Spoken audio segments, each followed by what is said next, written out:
खुशबू नए ख्वाबों को जगाता है। सुबह की आवाज हंसी हमारे साथ है, मंसूर और नदा के साथ।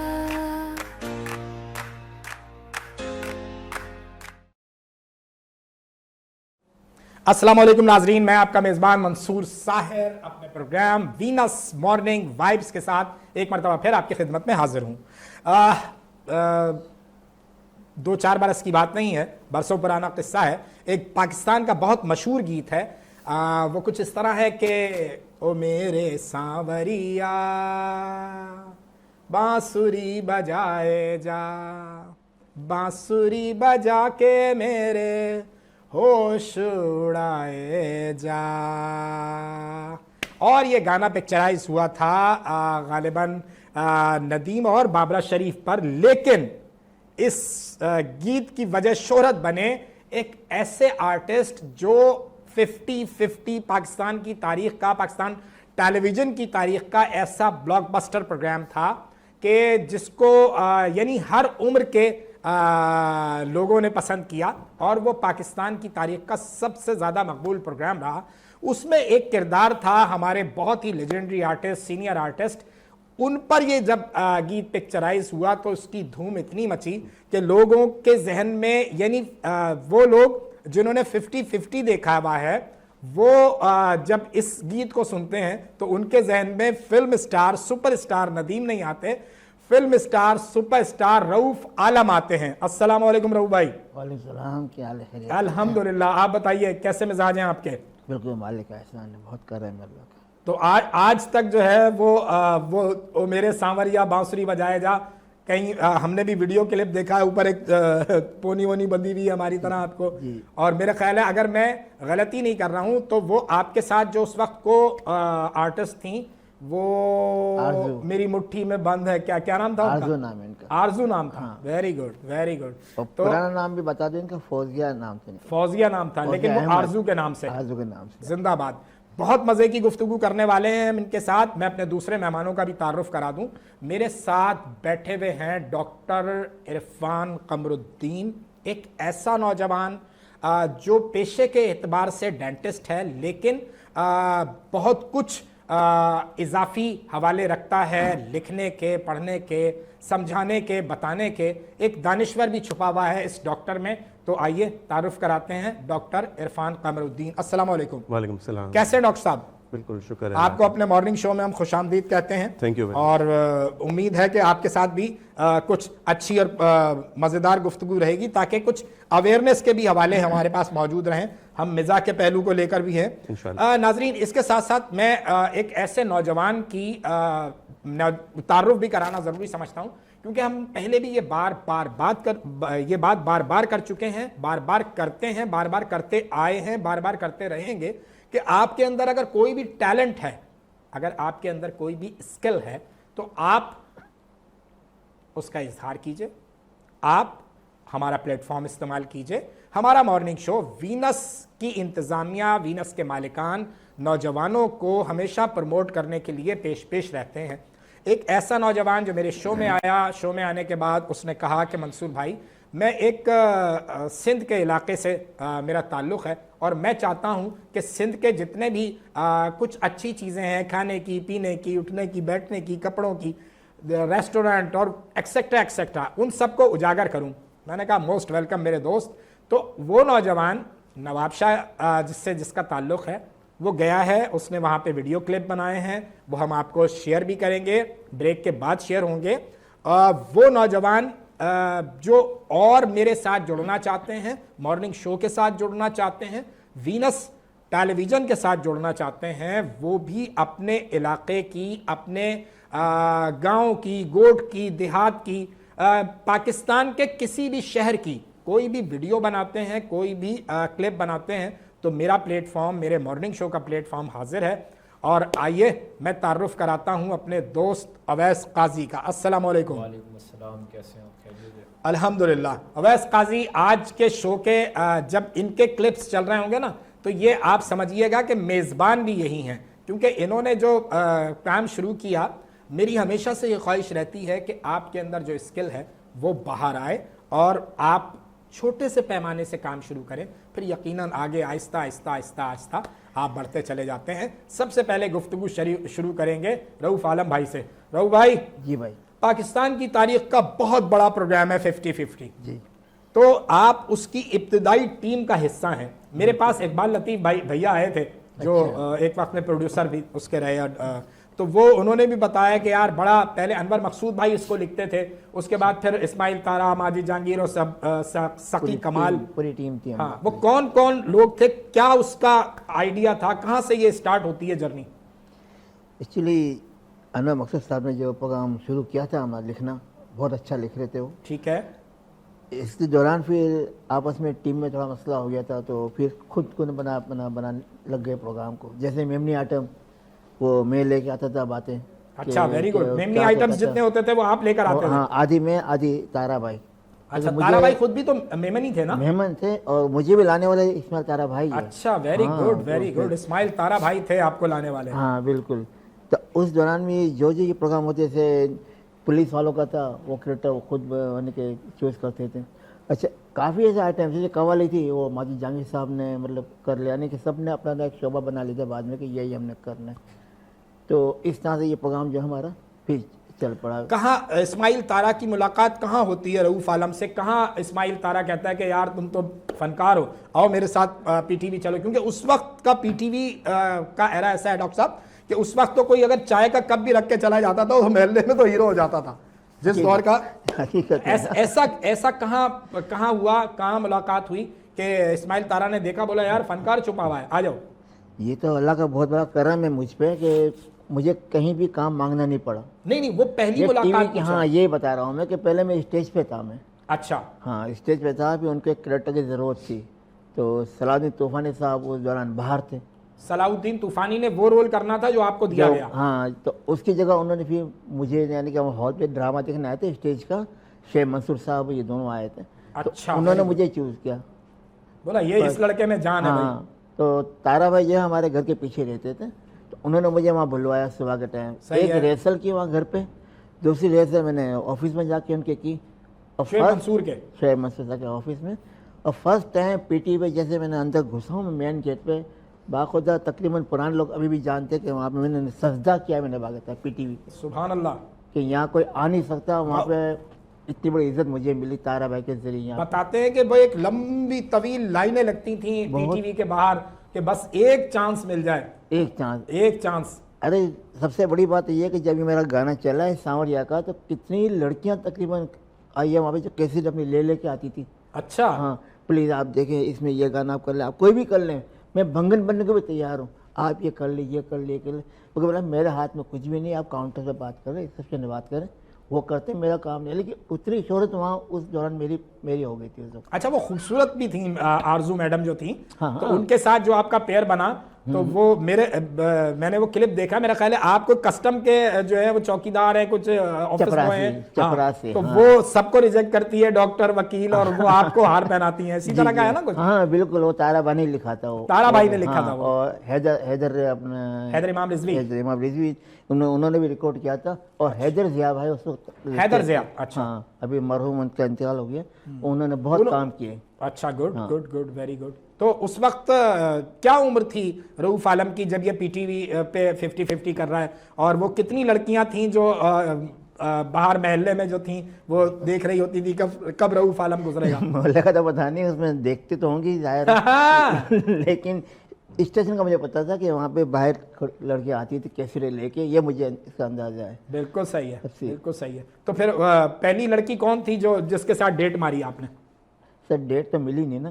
ऐसा नहीं रऊफ भाई, उस वक्त के आप सुपरस्टार हैं। हाँ, ऐसा क्या? अच्छा, सुना है पीटीवी की कैंटीन भी बहुत बड़ी थी? हाँ, काफ़ी बड़ी थी वो कैंटीन। उस टाइम का खाना ही आप देख लेंगे, जो आज की बड़ी होटलों में होता है ना, उस कैंटीन में खाना खाते थे। अच्छा, वेरी गुड। और आज आप देखिए उस कैंटीन का हाल, अल्लाह माफ़ करे कि वो चीज़ ही नहीं, ना वो लोग हैं। हाय हाय, उजड़ गया वो बाग जिसके लाख माली थे। हाँ। सिकंदर जब गया दुनिया से दोनों हाथ खाली थे। ऐसा ही होता है। फिर जब दूसरे चैनल्स आ गए, मुकाबले का रुझान बढ़ गया, तो फिर सारे मामला जो थे, लेकिन इंसान को अब मतलब जितनी उस अल्लाह ताला ने सलाहियतें दी हैं ना, उनका इजहार करना चाहिए। जैसे हमारे डॉक्टर साहब आपका बुनियादी हवाला डेंटल, आप डेंटल के हवाले रखते हैं, लेकिन आप ने एक किताब भी लिखी है, और मैं चाहूँगा थोड़ी सी उसकी अपनी वो सारे मामलात को ज़रा शेयर कीजिए मेरे सुनने देखने वालों के साथ। जी मंसूर भाई, असल में प्रोफेशनली तो मैं डेंटिस्ट हूँ। ठीक है। उसके बाद स्पेशलिटी है मेरी ऑर्थोडोंटिक्स, जो कि ब्रेसेस का काम होता है। अगर आप सही आपने देखे हो ब्रेसेस लगे हुए, दांतों का टेढ़ापन, वो आजकल के नौजवानों में ज़्यादा है, यूथ में ज़्यादा है। जी जी बिल्कुल, टाइम के साथ अवेयरनेस आती जा रही है और ये काम बढ़ता जा रहा है, और शुक्र है हमें भी फ़ायदा हो रहा है उस चीज़ का। सही। और साथ ही साथ पाकिस्तान में ये है कि सबसे हाईएस्ट जो डिग्री गिनी जाती है वो FCPS है, फेलोशिप। अच्छा। तो वो मैंने अटेन की है। सही। उसके अलावा PhD मैंने किया है मलेशिया से। मलाइशिया से। तो ये है कि मैं वाहिद पाकिस्तानी हूँ जिसके पास FCPS प्लस PhD दोनों डिग्रीज़ हैं। माशाल्लाह, दैट्स तो गुड। शुक्र है अल्लाह का कि बड़ा इस फील्ड में मुझे काफ़ी इज़्ज़त मिली।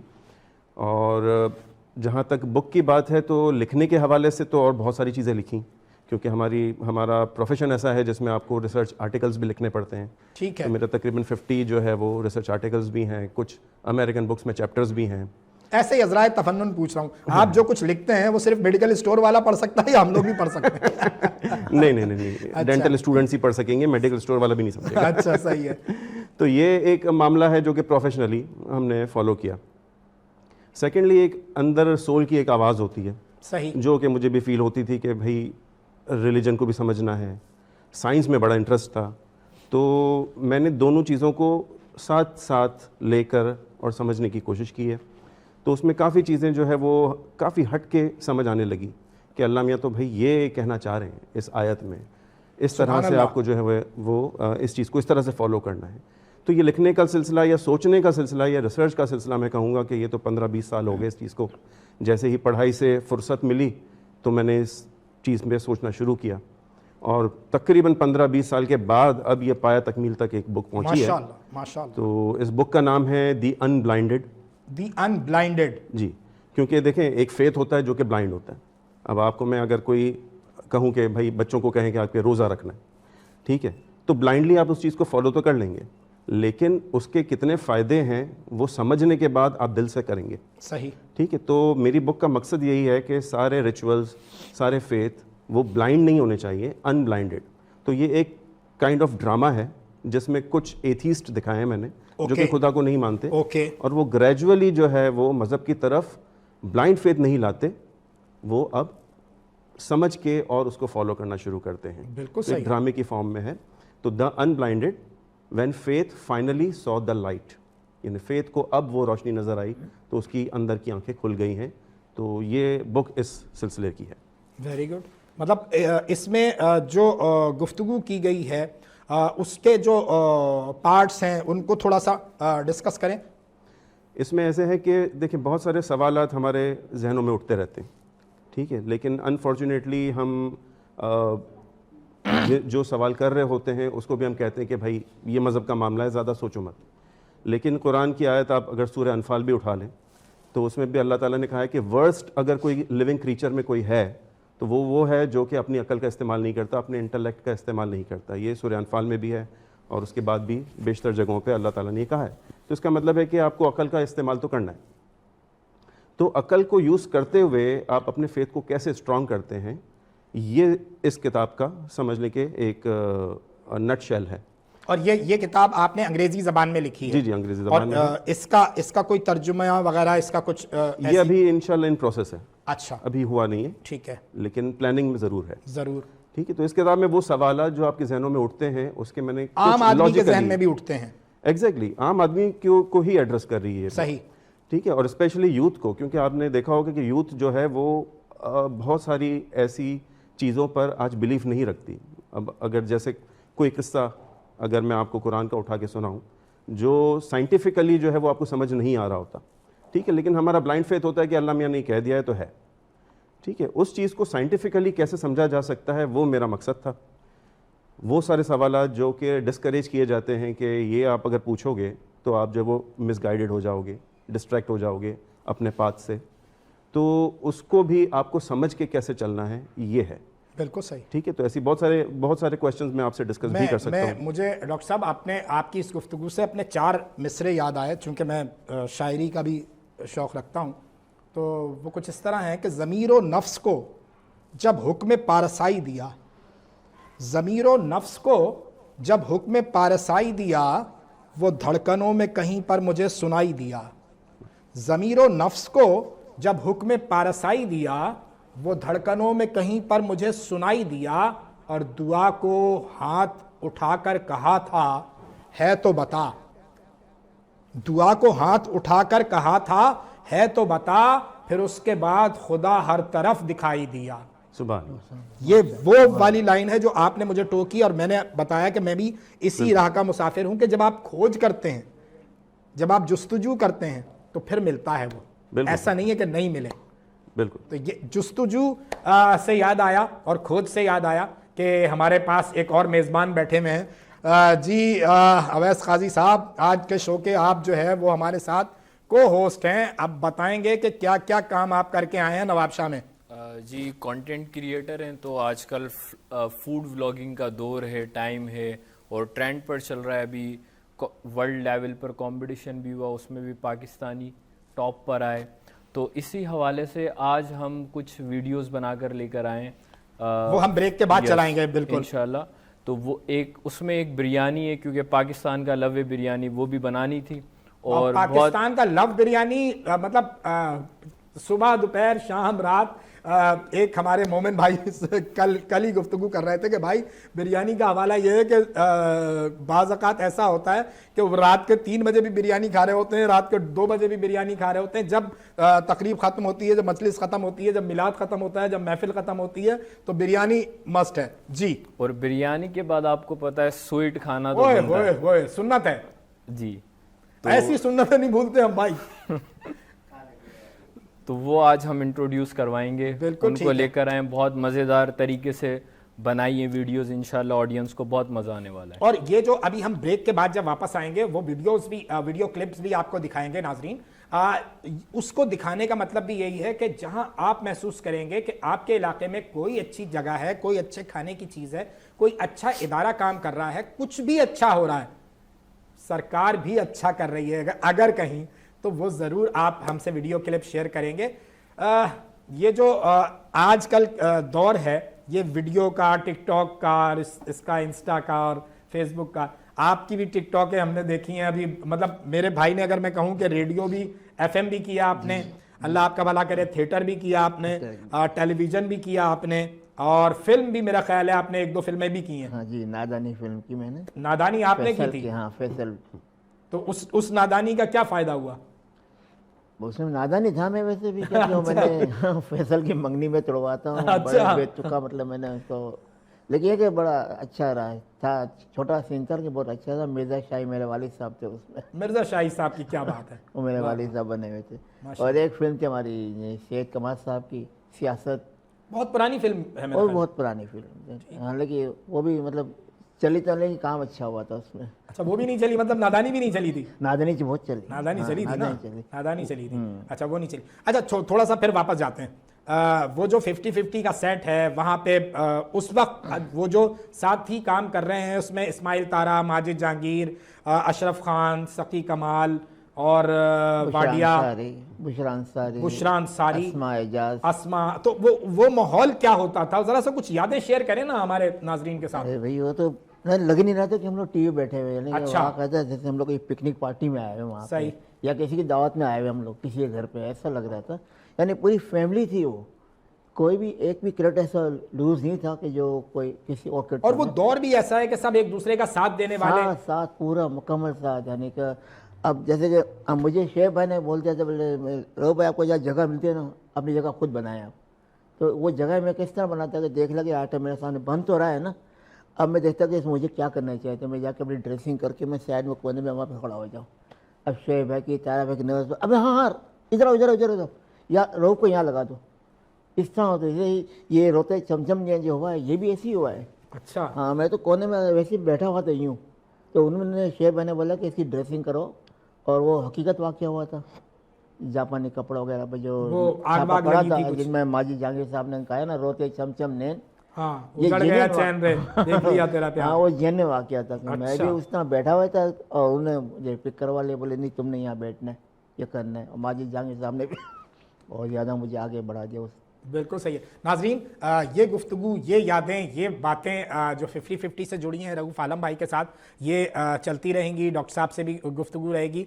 अभी हम जा रहे हैं ब्रेक पे, और ब्रेक से जब वापस आएंगे तो फिर हम आपको वो वीडियो क्लिप के साथ आएंगे जो हमारे नौजवान दोस्त, हमारा आज का साथी एंकर बना के लाया है नवाब शाह से, तो वो भी आपको दिखाएंगे और उसके बाद फिर बात करेंगे इनसे। हमारे साथ रहिए, अभी हाजिर होते हैं। नए जज्बों नए ख्वाबों को जगाता है, सुबह की आवाज हंसी हमारे साथ है, मंसूर और नदा के साथ। नए जज्बों नए ख्वाबों को जगाता है, सुबह की आवाज हंसी हमारे साथ है, मंसूर और नदा के साथ। आज हम आए ZCB नवाब शाह पर, यानी जायका चिकन बिरयानी। नए जज्बों नए ख्वाबों को जगाता है, सुबह की आवाज हंसी हमारे साथ है। अस्सलामुअलैकुम। जैसे कि आप जानते हैं, मैं अहमद जमाल कुरैशी जायका चिकन बिरयानी से माशाल्लाह से मेरे वालिद साहब ने 2010 के अंदर नवाब शाह के अंदर बिरयानी इंट्रोड्यूस करवाई है। जैसे कि नवाब शाह में पहले सिर्फ पुलाव खाया जाता था ना, तो बिरयानी कोई भी नहीं थी यहाँ पर। तो 2010 के अंदर बाबा ने बिरयानी का काम स्टार्ट किया था। माशाल्लाह आज बहुत अच्छा नवाब शाह में हमारा नाम है जायका चिकन बिरयानी, जो ZCB के नाम से पहचाना जाता है। अच्छा, नवाब शाह में मतलब आपसे पहले कोई बिरयानी वाला था ही नहीं? नहीं, बिरयानी वाला कोई नहीं था, वैसे पुलाव बिकता था नवाब शाह में ना पहले। 15 साल से हम एक ही टेस्ट चला रहे हैं बिरयानी का। जैसे कि हमारे जो मसाले जात होते हैं वो तोल के डले जाते हैं ना, ग्राम्स के हिसाब से, क्योंकि टेस्ट के अंदर फ़र्क ना आए, ताकि अक्सर शॉप्स पे काम चल रहा होता है तो वो वैसे अंदाजे डाल रहे होते हैं, उसमें टेस्ट जो होता है वो हमेशा ऊपर नीचे रहता है। हमारा माशाल्लाह टेस्ट एक ही रहता है अक्सर। अच्छा, आपकी बिरयानी सिर्फ नवाब शाह वाले ही खाते हैं या बाहर से जो आते हैं हॉस्पिटल या शॉपिंग करने वो लोग भी खाते हैं आपकी बिरयानी? माशाल्लाह से हमारी बिरयानी बहुत फेमस है। अक्सर लाहौर से मुझे ऑर्डर लगते हैं, ट्रेन के अंदर हम कराची जा रहे हैं तो ट्रेन के अंदर हमें दे दो, और बहुत लोग मंगवाते भी हैं, फिर काफ़ी लोग आ जाते हैं लेने के लिए। अक्सर ट्रेन के अंदर डिलीवरी देते ही देते हैं ना, ट्रेन के अंदर अक्सर हमारी डिलीवरीज जाती हैं। अच्छा, और कहाँ डिलीवरीज आपकी जाती है? पूरे नवाब शाह में हमारी डिलीवरी है। हॉस्पिटल्स हो गए, PMC हो गई, बच्चों वाला अस्पताल में, चिल्ड्रन अस्पताल वगैरह, हर जगह हमारी डिलीवरी है। पूरे नवाब शाह में डिलीवरी दे रहे हैं हम। और नवाब शाह के जितने बड़े स्कूल हैं हाई लेवल के, सब स्कूलों में हमारी बिरयानी जा रही है। यूनिवर्सिटीज़ वगैरह के अंदर भी सारी बिरयानी माशाल्लाह हमारी जाती है। अच्छा, जो वाइट वाले बॉक्स होते हैं वो आपके होते हैं स्कूल्स में, यूनिवर्सिटीज़ में जो बिरयानी आती है आजकल? जी जी, डिस्पोजेबल बॉक्स होता है हमारा। उसके अलावा स्पेशल पैकेजिंग हमारी प्लास्टिक बॉक्स के अंदर भी होती है। स्कूल्स में वाइट बॉक्स जाते हैं, थर्माकोल वाले। जायका बिरयानी माशाल्लाह बहुत अच्छी है, इसके बगैर हमारा गुजारा ही नहीं होता, सुबह का नाश्ता ही नहीं होता। हम सुबह यूनिवर्सिटी से आके यहाँ पे नाश्ता करते हैं, यही हमारा नाश्ता होता है सुबह का। सिर्फ 500 में बने आप उम्रे के तलबगार। वो कैसे 500 में भाई? कौन सा उम्रा हो रहा है आजकल? अच्छा, इस टाइम पे हम नवाब शाह के अंदर बहुत बड़ी ऑफ़र लेकर आए हैं, जिसे हमने नाम दिया है जायका मेगा लकी ड्रॉ ऑफ़र, जिसके अंदर हमने ये टोकन डाले हुए हैं। हमने एक बहुत बड़ी ऑफ़र लगाई जिसके अंदर हम कस्टमर्स की सहूलत के लिए उम्रे का टिकट, आईफोन और बहुत सारे इनामात दे रहे हैं ना कस्टमर को। हमने ऑफ़र ये लगाई है, हमने डील्स लगाई हैं, जैसे कि ना इनमें से कोई भी आप डील अगर परचेज़ करते हैं तो हम आपको एक टोकन बना के देंगे इसमें से ना। वो टोकन इस बॉक्स में डल जाएगा और उसके हमने 2 महीने की टाइम पीरियड रखा है। उसके बाद हम कुरंदाजी करके इनामात निकालेंगे। लाइव जो होगी कुरंदाजी जो लाइव होगी इसके अंदर। भाई नवाब शाह वालों, जीत लो, ये आपके लिए एक सुनहरी मौका है कि आप सिर्फ 500 रुपये की बिरयानी खाकर आप उम्रे पर जा सकते हैं, उम्रे का टिकट जीत सकते हैं, आप आईफोन जीत सकते हैं, आप वॉचेस जीत सकते हैं, आप एयरबड्स जीत सकते हैं, और भी काफ़ी इनामात हैं आप जीत सकते हैं सिर्फ 500 में। अभी आएँ जायका बिरयानी पर और आप ज़रूर टेस्ट करें इनकी लजीज़ बिरयानी। और अल्हम्दुलिल्लाह जायका बिरयानी ने अभी टोकन भी लगवाए हैं, जो भी डील्स लगवाई हैं उस डील में से हमने ये डील ली है 500 वाली, वो हमने खाई है, बहुत माशाल्लाह अच्छी थी। और इस पे जायका बिरयानी ने जो है ना टोकन का एक सिस्टम रखा हुआ है, वो हमने टोकन भी डलवाया है। अल्हम्दुलिल्लाह इंशाल्लाह उम्रे पे हम ही जाएंगे और हमारा ही टोकन निकले। पाकिस्तान की मीठी शान यानी नवाब शाह की काजी स्वीट एंड रसमलाई। नए जज्बों नए ख्वाबों को जगाता है, सुबह की आवाज हंसी हमारे साथ है। मैं कादी मोहम्मद वकार कादी रसमलाई स्वीट्स का ओनर हूँ। अल्हम्दुलिल्लाह ये जो रसमलाई है हमारी, ये पूरे पाकिस्तान में बहुत अच्छी तरीके से पहनी जाती है और हमारे जैसी रसमलाई पूरे पाकिस्तान में नहीं होगी। ये जो रसमलाई है हमारी 1957 से अल्लाह की मेहरबानी से ये अल्लाह ने हमें एक तोहफ़ा दिया हुआ है। और जैसे कि रसमलाई एक बार जो अल्हम्दुलिल्लाह खाता है, नेक्स्ट टाइम समझ लो कि वो दोबारा खुद फिर डिमांड करता है। ये जो है ये अल्लाह की बहुत बहुत करम नवाजी है। और जैसे कि हमारी और भी काफ़ी आइटम है। हमारा पेवर दूध का काम है। रसमलाई जैसे हमारा पेवर एक दूध से तैयार की जाती है और अल्हम्दुलिल्लाह वही 1957 से आज तक हमारे बड़ों से ये चीज़ चलती आ रही है और अल्हम्दुलिल्लाह आज भी इसका वही टेस्ट है। पूरे पाकिस्तान में आप कहीं भी चले जाएं, नवाब शाह की जैसी रसमलाई आपको कहीं भी नहीं मिलेगी। वो पूरे पाकिस्तान का चैलेंज करता हूँ, आप जहाँ चाहो जहाँ चाहे मुझे आप बुलवा लें। हमारी जैसी रसमलाई अगर आपको कहीं भी मिल जाए, आप गारंटी देता हूँ कहीं भी नहीं मिलेगी इंशाल्लाह। आप खुद एक दफ़ा ट्राई करें और फिर इसका फ़ैसला आप खुद करें। रसमलाई के अलावा जैसे कि अल्हम्दुलिल्लाह हमारे पास गाजर का हलवा है, वो भी पेवर देसी घी खोया और ड्राई फ्रूट में तैयार किया जाता है। कि ये समझें कि आप वो भी एक दफ़ा ट्राई करेंगे तो इंशाल्लाह आपको ज़रूर पसंद आएगा। और काफ़ी हमारे आइटम है, बाशानी है, गुलाब जामुन है, बटर पफ है। तकरीबन हमारे आइटम पेवर दूध से तैयार किए जाते हैं। जैसे कि डेली बेसिस पे सुबह 11 बजे से लेके हमारे यहाँ पर गरम जलेबी और अमरती का भी स्टॉल लगाया जाता है। आप एक दफ़ा आकर हमारे यहाँ जलेबी और अमरती भी ट्राई करें, इंशाल्लाह वो भी आपको पसंद आएगी। मैं तो आपको कहता हूँ एक दफ़ा आप एक बार आकर ज़रूर मेरी शॉप पर विज़िट करें और फिर आप खुद मुझे बताएं कि जो मैं आपको चैलेंज कर रहा हूँ इंशाल्लाह उससे बहुत आपको कई गुना बेहतर ही रिज़ल्ट मिलेगा। जैसे कि ये मेरी शॉप जो है अपना मार्केट रोड नज़द शाही मस्जिद के बिल्कुल कॉर्नर पर है, शाही मस्जिद के बराबर में। ये 1957 से अल्हम्दुलिल्लाह आज तकरीबन 60-70 साल के करीब होने पर आ गए। शुक्र अल्हम्दुलिल्लाह। ये समझ लो कि मेरे दादा हाजी मोहम्मद यूसुफ ने इस ब्रांच का इफ्तिताह किया था। मैं जो हूँ समझ लो कि मैं अपनी तीसरी नस्ल में से हूँ।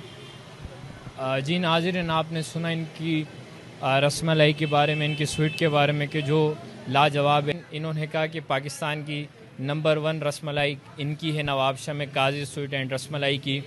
तो आप भी ज़रूर आएँ, इनकी शॉप विज़िट करें और देखें कि वाकई ये पाकिस्तान की नंबर 1 रसमलाई है या नहीं। वेलकम बैक नाजरीन, ब्रेक से वापस आ गए हैं और आपने ये वीडियो क्लिप भी देख लिए हमारे। तो अब आपकी बारी है, क्या किया, कैसे दस्तक दी, ज़रा कुछ बताओ। ये जो मज़ेदार चीज़ें दिखाई हैं, देखें पहले हम गए जायका बिरयानी पर।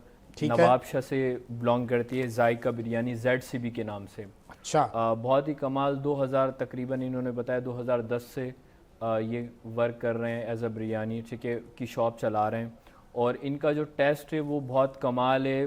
दूर से भी लोग आते हैं, लाहौर तक से। अच्छा। जब ट्रेन में जाते हैं तो इनकी बिरयानी ज़रूर खा कर जाते हैं। जो नवाब शाह से ट्रेन गुजर रही है वो क्या नाम बताया आपने? ZCB। Okay, very good.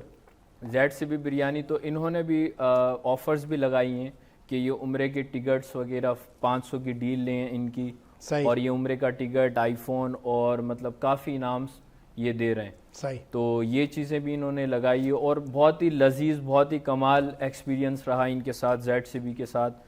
तो आप ज़रूर विज़िट करें, जो भी देख रहे हैं हमारे व्यूअर्स। खास तौर पर जो हमारे प्रोग्राम को नवाब शाह से या क़ुर्ब जवार से देख रहे हैं वो ज़रूर जाइए और बिरयानी मज़ा ना आए तो अवैस भाई से पैसे वापस, क्योंकि ये मेज़बान है। ठीक है जी। ज़रूर, ठीक है। ये हमारा ZCB का कमाल एक्सपीरियंस था। क्या नाम है उनका जो इसके ऑनर हैं और क्या गुफ्तगू रही उनके साथ और मतलब कैमरा बंद होने के बाद? ठीक है, अहमद जमाल नाम है उनका, बहुत यंग है, मेरे जितने ही हैं, माशाल्लाह। ठीक है। और मतलब आप और अहमद जमाल भाई और रऊफ आलम भाई एक ही एज ग्रुप के हैं? हाँ, बस ऐसा ही समझ सकते हैं। जवान आदमी है मेरा भाई। वो न्यू जनरेशन का बच्चा है, तो वो सोशल मीडिया में ज़्यादा एक्टिव है। अपनी जो शॉप चलाता है वो पूरी सोशल मीडिया के थ्रू चलाता है, ऑफर्स लेकर आता है, कभी कॉम्पिटिशन्स रख देता है कि भाई 5 मिनट में आपने अगर ये हमारा थाल जो बिरयानी का होता है फिनिश कर दिया, हम आपको 5,000 देंगे, 3,000 देंगे। तो इस तरह के कॉम्पिटिशन्स मज़ेदार कंपटीशन है। लेकिन ये तो हमारे जो पंजाब के गबरू जवान हैं वो ही जीत सकते हैं। कराची डॉक्टर साहब आप और मैं तो नहीं जीत सकते।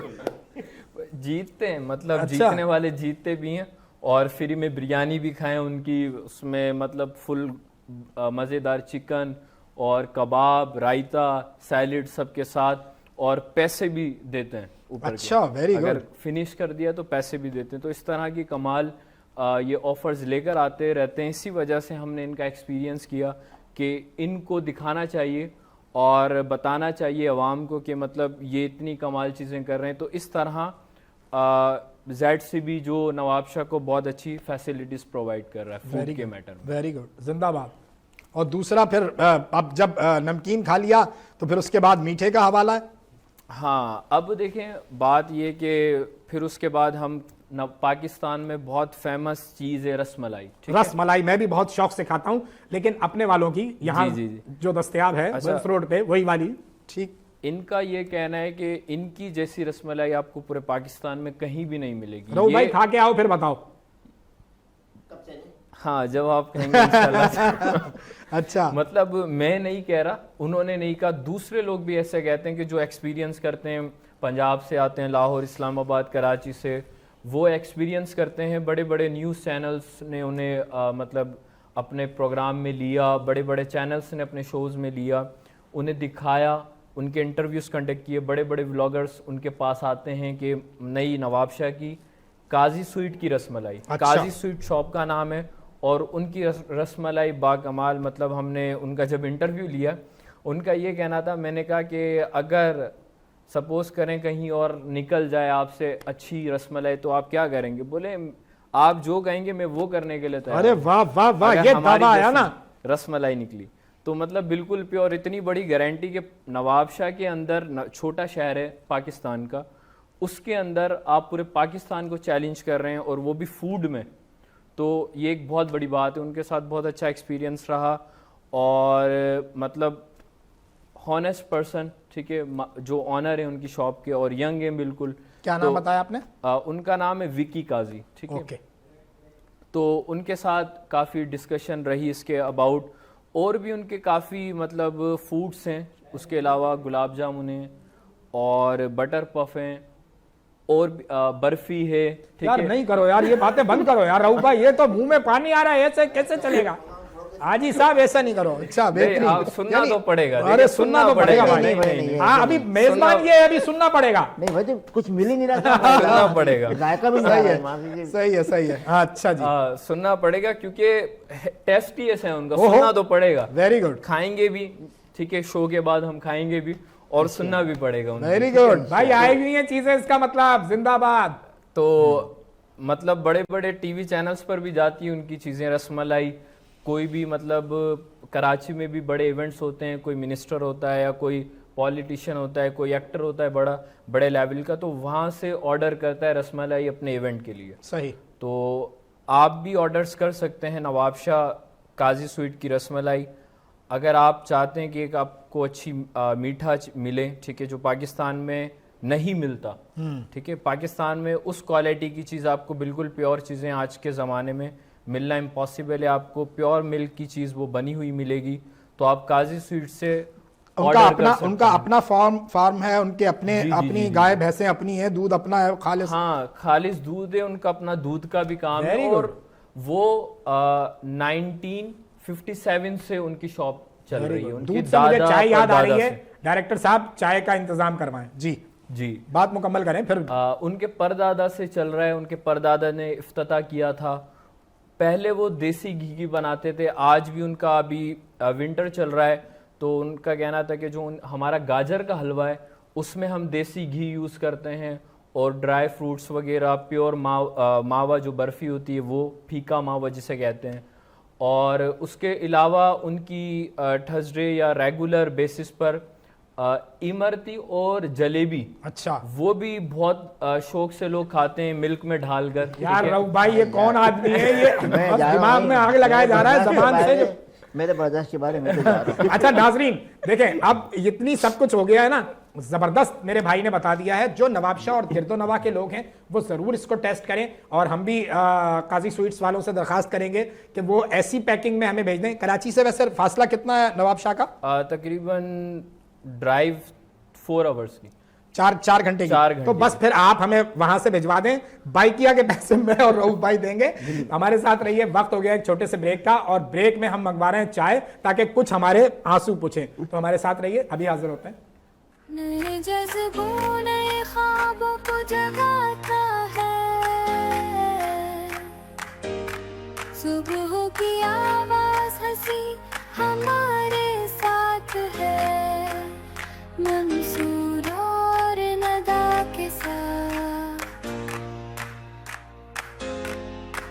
नए जज्बों नए ख्वाबों को जगाता है, सुबह की आवाज हंसी हमारे साथ है, मंसूर और नदा के साथ।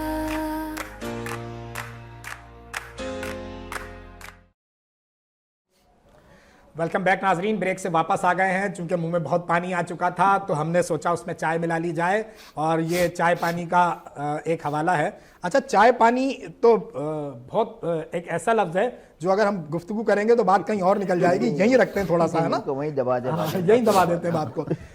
और जो स्पेशलिटीज़ हैं वहाँ उनके पास क्या क्या हवाले हैं, और जैसे हमने कहा, तुमने बताया कि ये चीज़ें हैं, ख़ास तौर पे तुमने इमरती का जिक्र किया, ये सारी बातें वो उन मिठाइयों का जिक्र कर रहा है मेरा भाई जो हमारी बहुत पसंदीदा हैं। और बताओ हमें, ताकि अब हम झेल सकते हैं मुंह में आए हुए पानी को। उम्मीद हो गई हमारे को।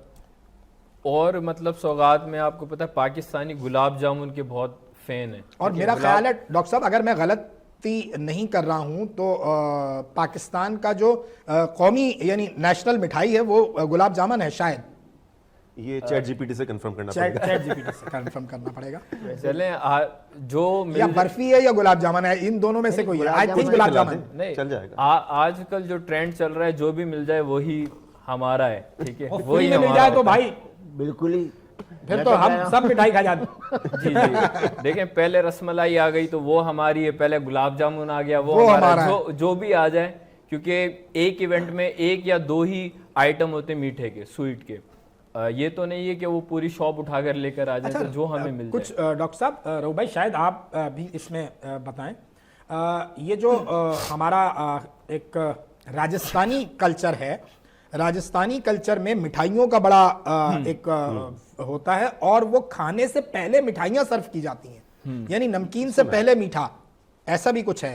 हाँ, इससे पहले के दौर में होता था। अच्छा, अब नहीं होता? अब नहीं होता। अच्छा, अब चलो रऊफ भाई, फिर खाने के बाद ही खाएंगे। इसके बाद ही खाएंगे। हाँ, ठीक है। और कोई और भी मतलब इस तरह की कोई वीडियोस बनवाना चाहता है हमसे एज अ फूड व्लॉगिंग, तो हम आपके साथ हैं, ठीक है। उवैस काजी आपका होस्ट आपके साथ है, तो कोई भी आपको वीडियो बनवानी है प्रमोशन के हवाले से, आपकी फूड की हो, आपकी क्लॉथ्स हो, कोई भी आइटम है आपका, कोई भी प्रोडक्ट है आपकी, कोई भी शॉप है आपकी, कोई भी ब्रांड है आपका, आप उनकी वीडियोस हमसे बनवा सकते हैं, और वो हम आपकी जो वीडियो है वो टीवी पर लेकर आएंगे। टीवी बिल्कुल सही है, बिल्कुल सही है। और नवाबशाह के अतराफ में और कौन से इलाके हैं जो आपके करीब करीब हैं? देखें, एक सिंध का बहुत अच्छा शहर, हैदर का शहर, ठीक है, हैदराबाद, हाँ, तो वो भी एक पाकिस्तान का के अच्छे शहर, बड़े शहरों में आता है। तो और वहाँ भी कितना बहुत कमाल फासला है चीज़ें हैं। आपके नवाबशाह से हैदराबाद का? तकरीबन 1.5 घंटा अच्छा। लग जाता है ड्राइव, 1.5 घंटा से 1 और घंटा की ड्राइव आसपास और कौन से छोटे शहर हैं? और सांगड़ है, उसके अलावा निशोरो फिरोज है, उसके अलावा टंडो आदम है, शाहदादपुर है, और भी काफ़ी सिटीज़ हैं, तो हर जगह की अलग अलग चीज़ें होती है, तो इंशाल्लाह हम आपके साथ इंट्रोड्यूस करवाएंगे। इन सिटीज़ के जो नाम बताए हैं अभी मेरे भाई ने, अगर आप कहीं महसूस करते हैं आपकी चीज़ में बहुत जायका है या आपकी प्रोडक्ट बहुत अच्छी है, तो ज़रूर आप अवैध से रब्ता कर सकते हैं। और हमें खुशी होगी कि अगर हम सिंध की सकाफ़त को, सिंध की प्रोडक्ट्स को जो है वो हम आपके सामने लाएं और आप उससे फ़ायदा उठाएं। डॉक्टर साहब आपकी तरफ आ जाएंगे। आप का जो शोबा है, जो पेशा है, थोड़ी सी अब हम इस पे बात करेंगे कि ऐसे ही अज़राए तफन्नुन कहा जाता है कि जी इस सोसाइटी में आप पूरा मुंह जो है वो सिर्फ डेंटिस्ट के पास खोल सकते हैं, वरना आप खोलेंगे तो फिर बंद हो जाता है जल्दी ना। सही है। तो इसलिए तो ये जो इस वक्त आप देख रहे हैं, मैं क्या लफ्ज़ इस्तेमाल करूं कि बच्चे जो हैं जंक फूड्स के साथ और स्वीट्स के साथ, और जो बाहर की यानी अच्छे, मैंने बड़े स्कूल्स के बाहर भी ठेले वाले खड़े देखे हैं। मुझे किसी के काम पर नहीं, लेकिन प्रोडक्ट की क्वालिटी पर ज़रूर एतराज़ है। तो ये जो दांतों का मामला है, ये ख़राब हो रहा है या बेहतर हो रहा है? नहीं, दांतों का मामला डेफिनेटली ख़राब हो रहा है। सही। क्योंकि टाइम के साथ क्या हुआ है कि जंक फूड बहुत इन हो गया है और जो हमारी फाइब्रस डाइट है वो कम से कम होती जा रही है। तो जितना फाइब्रस फूड है वो आपके दांतों की ऑटोमेटिक क्लींजिंग भी करता है। ओके जी बिल्कुल। आप मिसाल के तौर पे गन्ना अगर चबा लें, ठीक है, दांतों को वैसे भी मजबूत करता है, ऑल्दो उसमें शुगर है, लेकिन फिर भी वो दांतों को मजबूत करता है। एक दांतों की फिजियोथेरेपी हो रही है, एक्सरसाइज हो रही है। और वही छील के खाने वाला या गंडेरिया भी दोनों तो कुछ भी कराची आप में खा तो लें, हाँ लेकिन वो है फाइब्रस, ठीक है। वो ऑटोमेटिकली उसको क्लीनिंग कर देगा। सही है। ठीक है। अब वो हटा के आपने जो बर्गर और चॉकलेट्स और इन सारी चीज़ों पर आ गए हैं, प्लस ब्रशिंग टेक्निक्स अच्छी नहीं है। ब्रशिंग तो बहुत सारे लोग करते भी नहीं होंगे। अच्छा, एक और चीज़ मैं हाईलाइट यहाँ पे भी करना चाहूँगा कि क्योंकि हमारे भाई इंटीरियर से इतनी मिठाई खिला दी इन्होंने मुझे और रऊफ भाई को, आप थोड़ा सा बचे रहे, हम ही खाते रहे। मैं तो जाके ब्रश कर लूँगा, तो आप लोग भी कोशिश कीजिएगा। तो वहाँ पर एक और ट्रेंड है कि ये जो गुटखा, मावा, ये सारी चीज़ें आ रही है, वो साइड में गालों के अंदर दबा के रख देते हैं। बहुत खतरनाक। इससे इंटीरियर सिंध में कैंसर बहुत तेज़ी से फैल रहा है, और मुंह का कैंसर। और पता आपको उस वक्त चलता है जब तक वो फाइनल स्टेज तक पहुंच चुका होता है। और क्या रिसर्च है, क्या क्या उसमें इंग्रेडिएंट्स होते हैं, क्या क्या चीज़ें डाली जा रही हैं, कुछ थोड़ा सा अवेयर करें मेरे, अगर आपके पास है मालूमात। इवन जैसे आपकी छालिया है, एरिका नट्स, ठीक है, उसमें भी जो चीज़ें ऐड हो रही हैं, और वो छालिया भी वो वाली छालिया डाली जा रही है उसमें जो कहीं बिल्कुल फारिग है।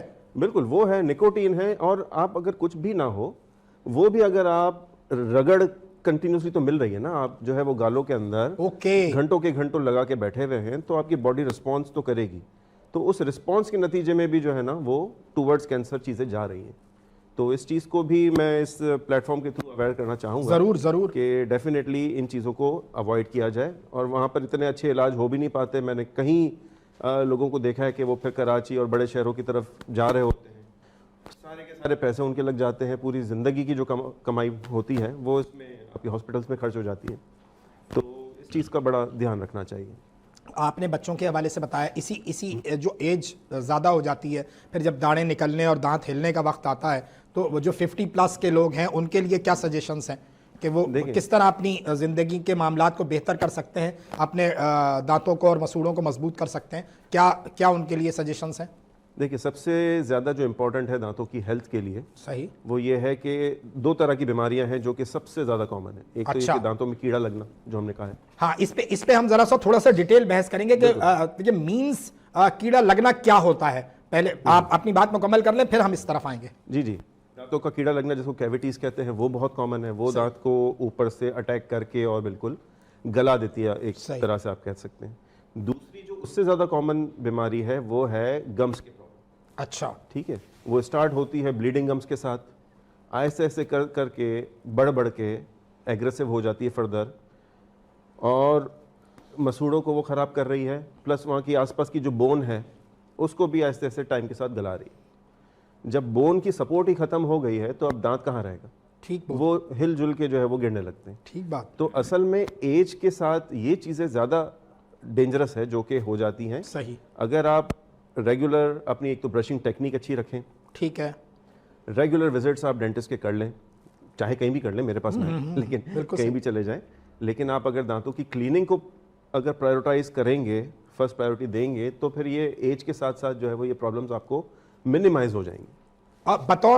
वो जो आपने बात की ना कि कीड़ा लगना, तो वो क्या रीजंस होते हैं जिसकी वजह से ये कीड़ा लगना शुरू होता है? देखिए एक्चुअली कीड़ा कोई ऐसा फिजिकल देखने वाला हाँ, कीड़ा मतलब तो वो वाला कीड़ा नहीं है जो दिमाग में भी होता है, ये वाला नहीं है बिल्कुल। राहुल भाई हाजी बात पहुंचा हुआ था। हाँ, ऐसा नहीं है तो, लेकिन ये एक टर्म है।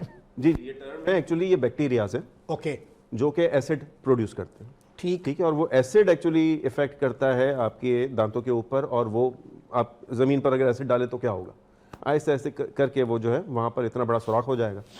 वैसे ही होता है, लेकिन वो एसिड आता कहाँ से है? जब शुगर इनटेक ज़्यादा है और वो दांतों पे रह जाती है, चाहे वो चॉकलेट की फॉर्म में हो चाहे किसी भी फॉर्म में हो, सही। उसके ऊपर जब बैक्टीरियाज लगते हैं, और बैक्टीरिया कहीं यहाँ इधर उधर से नहीं आते, वो आपकी ओरल कैविटी में वैसे ही प्रेजेंट है, ठीक है। तो वो जब इंटरेक्शन होता है इन दोनों का, रिजल्ट बनता है एसिड, और एसिड जो है वो दांतों को खराब करता है, जिसको हम कैविटी की टर्मिनोलॉजी यूज करते हैं।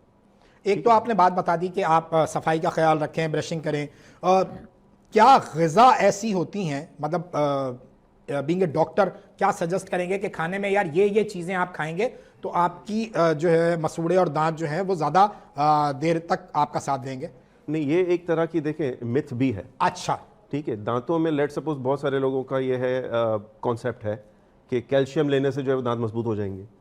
हाँ, इन चीज़ों की इंपॉर्टेंस ज़रूर होती है, बोन के लिए भी और दांतों के लिए भी, लेकिन वो डेवलपमेंटल स्टेज में ज़्यादा इनका इफेक्ट है। सही। अगर एक कोई ग्रोन एडल्ट है और वो उम्र उसकी मतलब ग्रोइंग स्टेज में नहीं है, वो अगर ज़्यादा कैल्शियम अगर ले भी ले और दांत मजबूत उससे हो जाएंगे, तो ऐसा नहीं।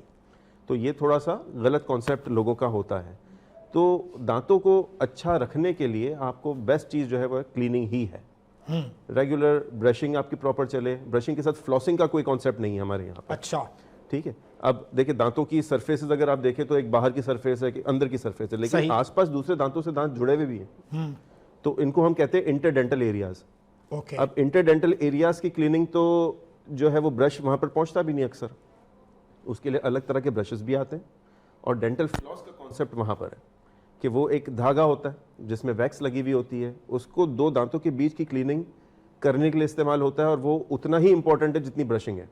तो दिन में एक मरतबा आपको फ्लॉस भी करना चाहिए आइडियली। हाँ, जिन लोगों के दांत टेढ़े मेढ़े हैं, जो मेरी फील्ड है, वो ब्रश प्रॉपर नहीं कर पाते, तो फिर इसलिए हम सजेस्ट करते हैं कि भाई दांतों को लाइन में ले आए ताकि ब्रशिंग आपकी ईजी हो जाए, अदरवाइज एट द एंड आपके वो दांत लूज हो सकते हैं। सही। और ये जो टेढ़े मेढ़े दांत होते हैं, ये कोई जीनी जेनेटिकली हवाले हैं या इसके अलावा भी कोई है? तो बहुत सारे, जैसे बहुत सारे लोग थंब सकिंग की हैबिट रखते हैं, ठीक है, अंगूठा मुंह में है, उससे दांत आगे हो जाते हैं काफी, बच्चों के खास तौर पे, बच्चों के बिल्कुल। और वो जो निपल्स और ये भी हाँ, कहीं अगर ये क्रॉनिकली बहुत सालों तक इस्तेमाल हो तो इसका भी इफेक्ट आ सकता है, क्योंकि दांतों की मूवमेंट जो है वो फोर्स से होती है। फोर्स किसी भी फॉर्म में कॉन्स्टेंटली अगर आपके दांतों पे लग रही है तो डेफिनेटली वो कुछ ना कुछ उसमें रोल प्ले करती है। इसको हम कहते हैं मैल अक्लूजन, कि दांत जो है प्रॉपर लाइन में नहीं है और आगे पीछे हैं या बाहर निकले हुए हैं। तो उसका एक रीज़न ये हैबिट हो गई। बहुत सारे लोग जो है वो नाक से सांस नहीं ले पाते, मुंह खोल के सोते हैं, मुंह से सांस लेते हैं। मोस्टली मैंने देखा है, खास तौर पे अगर हम कहीं सफ़र कर रहे हों तो बसेस में या एरोप्लेन में कहीं आप महसूस होता है कि यूं उनके मुंह खुले हुए होते हैं। जी जी बिल्कुल। तो मुंह से सांस, इनका ये नाक का इशू है या कुछ और भी? देखिए टेम्पररी तो हम हर बंदा उससे कभी ना कभी जो है अफेक्ट होता ही है। नज़ला हुआ, आप नाक से नहीं ले पा रहे, कुछ अरसे तक जो है वो आपने मुंह से ली, फिर आप नॉर्मल हो गए। लेकिन बहुत सारे लोगों में ये एडेनॉइड के प्रॉब्लम्स होते हैं बच्चों में। वो नाक की जैसे हड्डी टेढ़ी हुई है, या अंदर जो है आपके कुछ ग्लैंड्स होते हैं जो इन्फ्लेम हो जाते हैं, तो वहाँ पर ब्रीदिंग प्रॉब्लम होती है, एडेनॉइड्स जिसको हम कहते हैं। तो अगर नाक इस तरह से क्रॉनिक का मतलब ये है कि 4 साल 5 साल 6 साल अरसे से अगर ब्लॉक्ड है, और अरसे से बच्चा जो है वो मुंह ही इस्तेमाल कर रहा है सांस लेने के लिए, तो ग्रेजुअली क्या होता है कि उसके फेस में भी चेंजेस आने लगती है। उसका फेस लंबाई की तरफ चला जाता है, लॉन्ग फेस इसको हम कहते हैं। वो हंसेगा तो उसके मसूड़े बहुत नज़र आएंगे। तो ये सारी वो चीज़ें हैं जो कि जेनेटिक्स में नहीं है, लेकिन ये इसकी वजह से डेवलप हुई है। सही। तो जीन्स अपनी जगह है, लेकिन एपीजेनेटिक फैक्टर्स अलग होते हैं जो कि जीन्स के अलावा रोल प्ले करते हैं मैल अक्लूजन में। बिल्कुल सही है, बिल्कुल सही। रघु भाई, बड़ी कारामद गुफ्तगू जो है वो बॉस ने बता दी तो उनसे पहले जो है वो हम लोगों ने मिठाई को पेट भर के खा ली है, बहुत ख्यालों में। बिल्कुल। ठीक है, अभी आ जाते हैं हकीकत की तरफ। जी जी। पीटीवी एक इदारा, करोड़ों फैन, 50-50 ख़त्म हुआ। 50-50 ख़त्म होने के बाद ज़िंदगी पर क्या असरात मुरतब हुए, कहाँ मुश्किलात ने जो है वो दस्तक देना शुरू की, कहाँ रऊफ़ आलम जो है वो डिस्टर्ब हुआ? डिस्टर्ब तो मैं अब भी हूँ, क्योंकि लोग अब वो नहीं रहे जो किसी को पहचान सके कि या ये एक्टर है या कौन है, कि हर एक ही लाठी पे फैले को गिनते वो लोग, कोई काम जानता है नहीं जानता। बस आजकल तो ये ताल्लुकात पे आपको करेक्टर मिल जाएंगे। आप कह रहे हैं कि एक जो है ग्रुपिंग शुरू हो गई है, हाँ, कि अब रऊफ़ आलम को नहीं लोग ढूंढते हैं कि यार इस कैरेक्टर के लिए रऊफ़ आलम बेस्ट है तो रऊफ़ आलम को ढूंढो, इस कैरेक्टर के लिए यार हमारे ग्रुप में कौन है, अच्छा अवैस तुम आ जाओ, अच्छा डॉक्टर साहब आप आ जाओ। बिल्कुल इस तरह हो रहा है। इस तरह हो रहा है। कितना नुकसान पहुंचा रहा है ये अमल जो है हमारी टेलीविजन इंडस्ट्री को? ये अपने लिए नुकसान कर रहे हैं। सही। इसलिए कि जो सीनियर लोग हैं, जो इस काम को जानते हैं, वो इनसे इनको फ़ायदा पहुंचता। सही। और आगे इनको समझ में आता कि हमको आगे क्या करना चाहिए, लेकिन वो इन्हें उनको अपना बस एक पैसा खड़ा करना है। और दूसरा ये कि फनकार जो भी आ जाए, ताल्लुकात वाले दोस्त भी भेजेंगे ना, या वो शबीर को भेज रहा हूँ या उनको भेज दें, तो वो उसको ले लेंगे। हालांकि आप ये देखें कि आपकी बात एक आधी रह गई थी कि आपने मुझे कहा था कि मैं कितनी एज का था उस वक्त। हाँ, वो बता दें। तो दिल खोल के बता रहा हूँ मैं, उस वक्त मेरी 17 साल की उम्र थी। 17 साल की उम्र में जो है वो मेरा भाई सुपरस्टार था 50-50 का। Very good. और आज मेरी उम्र जो है 63 है। 63 बस? प्रोग्राम ख़त्म होने में भी यानी कि 45 साल हो गए ख़त्म हुए हुए। 45 साल प्रोग्राम 50-50 को ख़त्म हुए हुए। लेकिन आज डॉक्टर साहब आज भी हम उसके क्लिप देखते हैं तो उतना ही वैसे ही ह्यूमर है, वैसे ही लाफ्टर आता है। हाँ। एक नौजवान 17 साल खूबरू ऐसे सीना चौड़ा करके अपनी गली के अंदर निकलता था, कितने दिल धड़कते थे। और जो है वो कहाँ महसूस हुआ कि यार इस लड़की से शादी करनी है? नहीं ऐसा कुछ नहीं हुआ? नहीं ऐसा घर वालों ने हाथ पकड़ के बोला ये तेरे लिए ये आजियानी सेलेक्ट कर दी है? बस वालिद साहब ने कह दिया कि ये है तो बोली यहाँ ओके। अच्छा। क्योंकि उन्होंने भी ऐसे ही किया था। उन्होंने भी, उनके अब्बा ने भी उनका हाथ पकड़ के कहा था भाई ये है। हाँ, लेकिन माशाल्लाह मेरी वालदा भी बहुत अच्छी थी, माशाल्लाह बड़ी नेक थी। और अब जो जहाँ मेरा हुआ है, मेरी वाइफ भी इतनी नेक है, आपको क्या बताऊँ। मेरी वाइफ, सर बताएं, क्यों नहीं बता सकते आप? जब नेक है तो बताएं। मेरी वालदा दोनों दोस्त थे। अच्छा। हाँ, दोनों दोस्त बन के एंड तक यानी सास मेरी सहेली वाला खेल। 101%। आज मेरे घर में जो मेरी बहू आई है माशाल्लाह, वो भी सेम वही है। अरे वाह वाह वाह। जो मेरी वाइफ के ना वो सेम वही है कि वो दोस्त बन के, क्योंकि मैंने पहले दिन ही बोल दिया था मेरी बहू को भी कि भाई देखिए दोस्ताना माहौल में हम रहेंगे, रिश्तेदारी की जरूरत नहीं है हमारे को। बिल्कुल सही। ससुर है तो यूं हो जाओ, सास ये तो नहीं, आपस में एक हो जाओ, दोस्त बनो, तो तीसरा कोई नहीं घुस सके बीच में। बिल्कुल सही। अच्छा रऊफ भाई, ऐसा नहीं हुआ था कि शादी वाले दिन कोई लड़की आ गई हो, उसने कहा ये शादी नहीं हो सकती, रऊफ ने तो मेरे साथ वादे किए थे, मुझे ख्वाब दिखाए थे?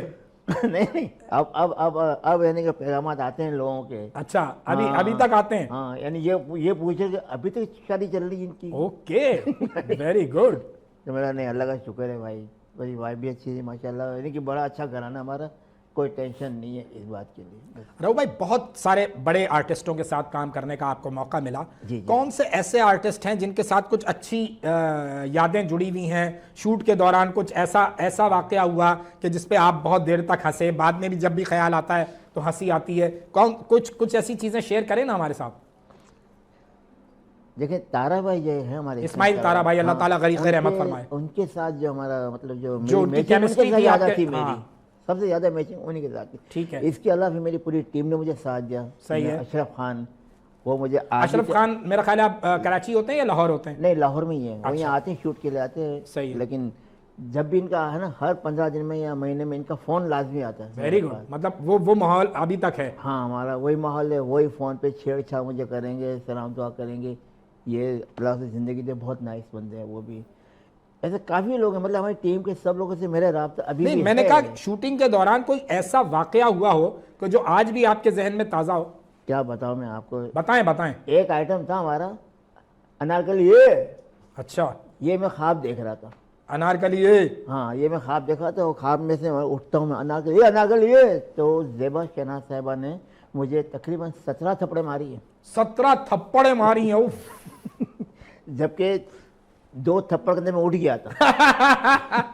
लेकिन ऊपर से टॉप से शेख मंसूर साहब ने और बाकी लोगों ने कहा, जो पीछे इंजीनियर वगैरह बैठे थे, उन्होंने कहा कि नहीं यार दोबारा मजा नहीं आया, मजा नहीं। अच्छा, यहाँ रऊफ भाई की पिटाई हो रही है, शोएब सर आप कह रहे हैं मजा नहीं आया। और रियल चमाट, ये नहीं कि पीछे कोई ताली मार रहा है, ये नहीं, रियली चमाटे पड़ी मुझे। अच्छा, उस दौर में था भी वो मोहब्बत के ही हवाले थे, मोहब्बत प्यार के के। हवाले थे, आपको हाँ। पता था ये सिर्फ सीन की बुनियाद है, ये सीन की डिमांड है। बिल्कुल बिल्कुल। जबकि स्टेज के ड्रामे थे, मैंने उमर भाई के साथ मैंने काम कर रहा था, वहाँ मैंने एक ही बात की, भाई मैं चमाट नहीं खाऊंगा। अच्छा, उमर भाई से आपने ये कहा?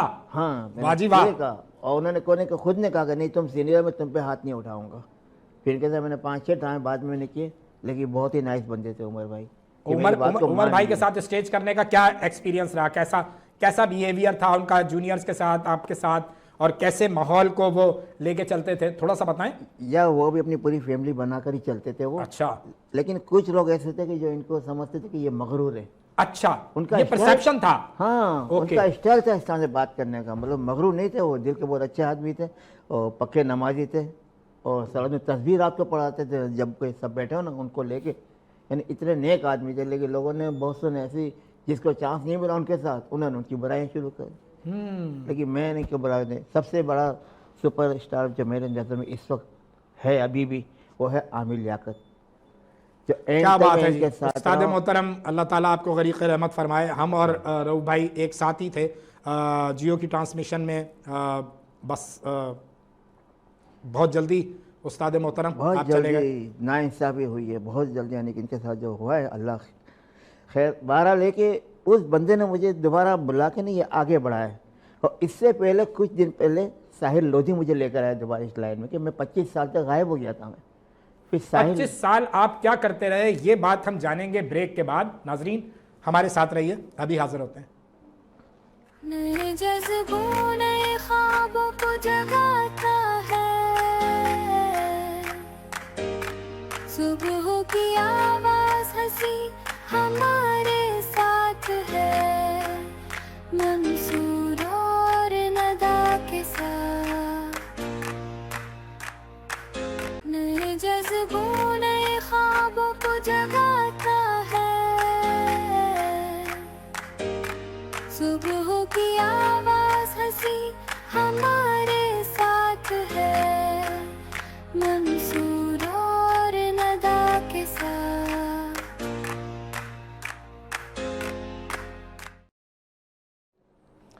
वेलकम बैक नाजरीन, ब्रेक से वापस आ गए हैं। अब चलेंगे डॉक्टर साहब की तरफ, क्योंकि पुरमज़ा गुफ्तगू हमने बहुत की, लेकिन हम हमेशा कोशिश करते हैं कि मुख्तलिफ शोबाजात से लोगों को मदऊ किया जाए ताकि आपको अवेयरनेस भी हो।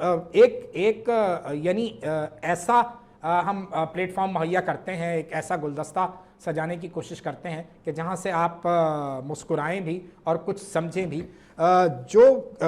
अभी हम फिर थोड़ा सा किताब की तरफ जाएंगे आपकी, कि आप समझते हैं कि मुझे शेर याद आता है, शायद कुछ मेरे सवाल में आसानी करे, कि मिला रहा हूं तेरा हुस्न कायनात के साथ, मिला रहा हूं तेरा हुस्न कायनात के साथ, फिजिक्स खोल के बैठा हूं दीनियात के साथ। वाह वाह। क्या ये हवाला जो है जिंदगी में अप्लाई करते हैं आप?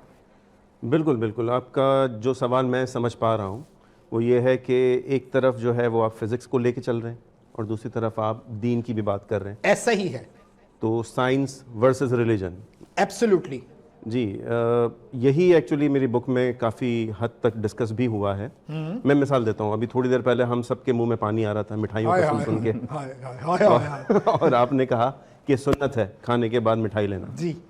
अब डेफिनेटली ये अब 100% तो नहीं माना गया कि सुन्नत है नहीं है, इस पे कोई बुक में लिखा है, हदीस है नहीं है, लेकिन अगर ये सुन्नत है तो इसके पीछे साइंटिफिक बैकग्राउंड क्या है। मिठाई जो है वो आप पहले भी खा सकते हैं, बाद में भी खा सकते हैं, लेकिन होता क्या है कि जब भी आप मीठा आपकी बॉडी के अंदर जाता है तो फ़ौरन से इंसुलिन आपके अंदर एक पैनक्रियास से हार्मोन निकलता है, डेवलप हो जाती है। बिल्कुल, वो रिलीज हो जाती है। ओके। पैनक्रियास एक ग्लैंड है जिससे इंसुलिन निकलती है। सही है। और समझ लें कि ये शुगर रश है एक तरह का, कि मीठा आया भाई, अब उसको ब्लड में नहीं रहना चाहिए, इंसुलिन स्पाइक कर गई बहुत ऊपर और उसको सेल्स के अंदर डालना है, ठीक है। तो ब्लड में से शुगर लेवल कम करना है, वो उसका पर्पज़ है इंसुलिन का।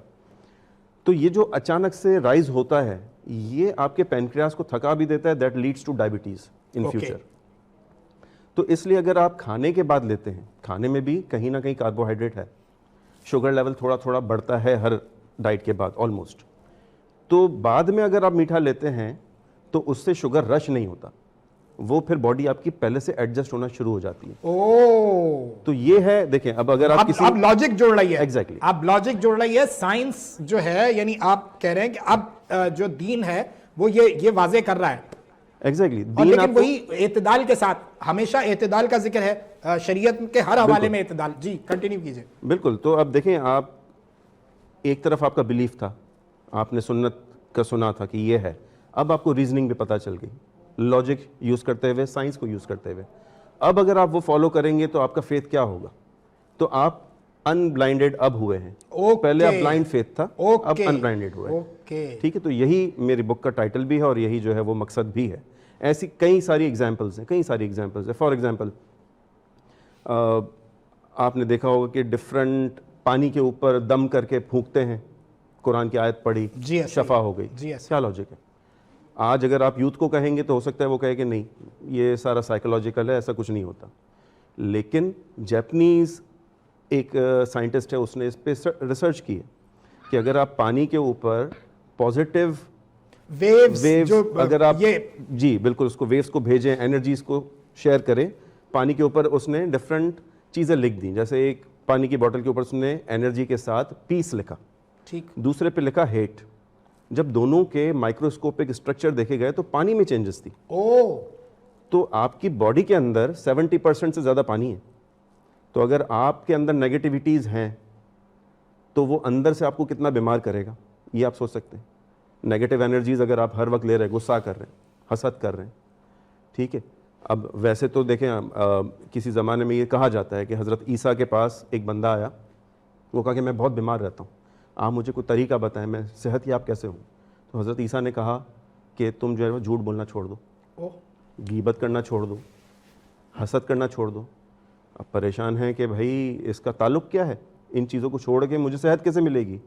तो इन सारी नेगेटिव चीज़ों से नेगेटिव एनर्जीज़ हैं, और नेगेटिव एनर्जीज़ आपके अंदर के पानी के मॉलिक्यूल्स को डैमेज कर रही हैं, उसको ऑल्टर कर रही हैं। तो इवेंचुअली आपकी बॉडी पे भी इसका इफेक्ट आएगा।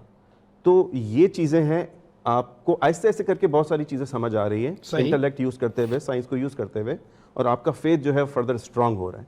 तो मैं तो यही समझता हूँ कि दोनों को साथ साथ चलाना चाहिए। कन्फ्लिक्ट ज़रूर आता है, कन्फ्लिक्ट आता है, आपको कहीं कहीं जो है साइंटिफिक रीजंस नहीं भी मिलेंगे तो आपको फेथ को फॉलो करना है, उसको कभी भी डिस्करेज नहीं करना चाहिए, क्योंकि बहुत सारी चीज़ों के रीजंस आपको नहीं पता, लेकिन आगे चल के उसके रीजंस आपको पता चल भी सकते हैं। सही। तो आपको साथ लेके चलना ज़रूरी है। ये बिल्कुल उसी तरह है जैसे दो नदियाँ हैं, एक साथ जाती हैं, एक जो है वो आपका फेथ है, दूसरा है इंटेलेक्ट। आपस में हो सकता है ना मिले, लेकिन साथ जरूर रन कर रही हैं दोनों चीज़ें। बिल्कुल ठीक है ऐसे। तो और आप ये कह रहे हैं कि मतलब आसान ज़बान में अगर हम समझें कि बी पॉजिटिव, जितना आप अपने आप को खुश रखेंगे, जितना आप पॉजिटिव एनर्जीज के साथ ज़िंदगी गुजारेंगे, आपकी अपनी सेहत के लिए, अपने मुस्तकबिल के लिए, अपने हाल के लिए, ये सारी चीज़ें बेहतर हैं। बिल्कुल 100%। रऊफ भाई, इस बात मैं ज़रूर आप ही की तरफ आ रहा हूँ। जो ये बता रहे हैं बात डॉक्टर साहब 100% सही है कि आदमी को खुश रहना चाहिए। देखिए मेरी 63 साल की उम्र है और मुझे कोई बीमारी नहीं है, अल्हम्दुलिल्लाह। ये जागता सबूत है आपके साथ। माशाल्लाह माशाल्लाह। न कभी अटैक का हुआ है, इस तरह का मामला, न शुगर है मुझे आज तक। अब भी मैं चेक करवाता हूँ तो वो हंसते हैं, आपको शुगर क्यों नहीं है, अल्लाह का अब क्या खाते हैं आप? अल्लाह का शुक्र भाई जो आप खाते हैं वही मैं खाता हूँ, लेकिन कोई चीज़ मैं छोड़ता नहीं हूँ दावत के अंदर। Very good. लेकिन अल्लाह का शुक्र है मीठा खाने बहुत में खाता हूँ, खाने में कोई चीज नहीं छोड़ता हूँ भाईजान। आप लोग यार अवैस तुम ऐसे ही हंस रहे हो यार। नहीं वो हराम हलाल की बात नहीं हो रही वो नहीं, ये खाने में। और जो आपने मिठाई की बात की ना, अब आप ला के रख दो भाई, मेहरबानी भाईजान। नहीं ये शो के बाद, अरे भाईजान भाई मैं भाईजान। अच्छा रऊफ भाई, हमारे देखें इसी तरह हंसते मुस्कुराते और आपको अवेयर करते हमारे शो का वक्त खत्म हो गया, बिल्कुल भी अंदाजा नहीं हुआ। रऊफ भाई ये आपका सामने कैमरा है, कोई मैसेज देना चाहें नए फनकारों को, कोई हमारे नए प्रोड्यूसर्स को, नए काम करने वालों को, जो पुराने काम करने वाले हैं उनको कोई मैसेज देना चाहें, ये आपका कैमरा है। अस्सलाम वालेकुम। ख़ास तौर पे मैं आपका शुक्रिया अदा करता हूँ। बहुत शुक्रिया। और दूसरी बात है कि ये चैनल जो है हमारा, ये सबको यानी कि समझने की बात है। अगर इनकी बात अगर आप सुने गौर से, जो एक तो ये है कि जितने भी हमारे एक्टर हैं वो आपस में एक हो जाए और एक दूसरे के ऊपर यानी कि वो न तो गीबत करे और न हसद करे, तो ये एक्टर बन जाएगा ऑटोमेटिक। दूसरा है कि हमारे जितने डायरेक्टर हैं, ख़ासकर स्टेज के जो हैं, वो उनमें कुछ ऐसे हैं जो नाकरा टाइप के, जिसके पेमेंट भी नहीं है, सिर्फ अपना शौक़ पूरा करते हैं और जो जिस फनकार को चाहे वो ले लेते हैं ताल्लुकात पे। तो इस तरह ड्रामे नहीं चलते। टीवी जो है वो देखें सोच समझ के वो डायरेक्टर लेता है उस बंदों को कि ये किसी को मैसेज मिले उस फनकार के ज़रिए। जैसे मैं भी देखो इस वक्त पुराना सीनियर फनकार हूँ, लेकिन मैं खुदा के लिए कह रहा हूँ कि आप सबको वो चांस दें जो उस काम से वाकिफ़ हो, तो नहीं है तो आप उनको सिखाएँ और सीखने वाला बंदा होगा वही कामयाब है। शुक्रिया बहुत बहुत आपका। बिल्कुल ठीक। वक्त का हवाला है डॉक्टर साहब, कोई मैसेज, कोई बात जो आप करना चाहें, ये आपका कैमरा सामने। जी, सबसे पहले तो इस प्लेटफॉर्म का बहुत बेहद मैं शुक्रगुजार हूँ कि मुझे आज यहाँ आने का मौका मिला। बस ये है कि अपने आप को जो है वो बेस्ट बनाने की कोशिश करें। इधर उधर देखने में जो है वो आप अपनी बहुत एनर्जी लूज़ कर जाते हैं, तो आपके अंदर ही वो एक छुपा हुआ ख़जाना है, ठीक है, उसे ढूंढें, उसे जो है वो सर्च करें और अपने आप को बेस्ट पर्सन बनाएं, तो अपना मुल्क भी अच्छा हो जाएगा। बिल्कुल ठीक है। 100 साल पहले ये लाइन ड्रॉ की है, डॉक्टर ही ने ये लाइन ड्रॉ की थी। उनके साथ अल्लामा मोहम्मद इकबाल भी लगता है। उन्होंने कहा था कि अपने मन में डूबकर पाजा सुरागे जिंदगी, तू अगर मेरा नहीं बनता अपना तो बन, न बन अपना तो बन। बहुत अच्छी बात है। अपना बनने के लिए आपको ज़रूरी है कि आप अपने स्किल्स को बढ़ाएं, दाएं बाएं आगे पीछे आंख खुली रखें, कान खुले रखें, आपको पता चलेगा क्या चीज़ पॉजिटिव हो रही है। आज मेरे साथ मेरा को होस्ट जो है वो मौजूद है। इसने दो क्लिप हमें दिखाए, हमें बताए। इसी तरह आपके अतराफ में कुछ अच्छा हो रहा है तो ज़रूर आप हमसे शेयर कीजिए। हमारा ये प्लेटफॉर्म हाजिर है, हम आपको बुलाएंगे भी, आपकी वीडियो जो है वो भी शेयर करेंगे। पाकिस्तान का हुस्न, पाकिस्तान की खूबसूरती, पाकिस्तान का जायका, पाकिस्तान की प्रोडक्ट सब दिखाएंगे। जी को होस्ट साहब, आपका क्या मैसेज है? आपका कंटेंट क्रिएटर उवैस काजी, ठीक है, सबसे पहले शुक्रिया अदा करूंगा मंसूर भाई का, वीनस चैनल का, और सबको ये मैसेज दूंगा कि वीडियो के फूड के अलावा या प्रमोशन वीडियो के अलावा भी आपका कोई कंटेंट इस तरह का है कि जिसमें दम है, कि जो फ़नी भी हो भले, या कोई इस तरह का कि पॉजिटिव कंटेंट होते हैं, या उसके अलावा और भी कंटेंट हो सकता है, कोई भी लाइक एजुकेशनल साइड हो, तो वो आप हमारे साथ शेयर कर सकते हैं। हम आपके कंटेंट को इस शो के अंदर ऐड करेंगे। बिल्कुल ठीक है। नाजरीन, बस यही बात समझानी है। आपके अतराफ में हेल्थ के हवाले से कुछ अच्छा हो रहा है, एजुकेशन के हवाले से कुछ अच्छा हो रहा है, स्पोर्ट्स के हवाले से कुछ अच्छा हो रहा है, सोशल हवालों में कुछ अच्छा हो रहा है, समाजी हवालों में कोई NGO अच्छा काम कर रही है, कुछ लोग अच्छा काम कर रहे हैं, उन्हें भी प्रमोट कीजिए, उनको भी दुनिया को दिखाइए कि पाकिस्तान का असल चेहरा ये है। हम हंसते भी हैं, मुस्कुराते भी हैं, नाचते भी हैं, गाते भी हैं और खाते भी हैं। प्रोग्राम के बाद आज तक के लिए इतना ही। अल्लाह हाफिज। नए जज्बों नए ख्वाबों को जगाता है, सुबह की आवाज हंसी हमारे साथ है, मंसूर और नदा के साथ।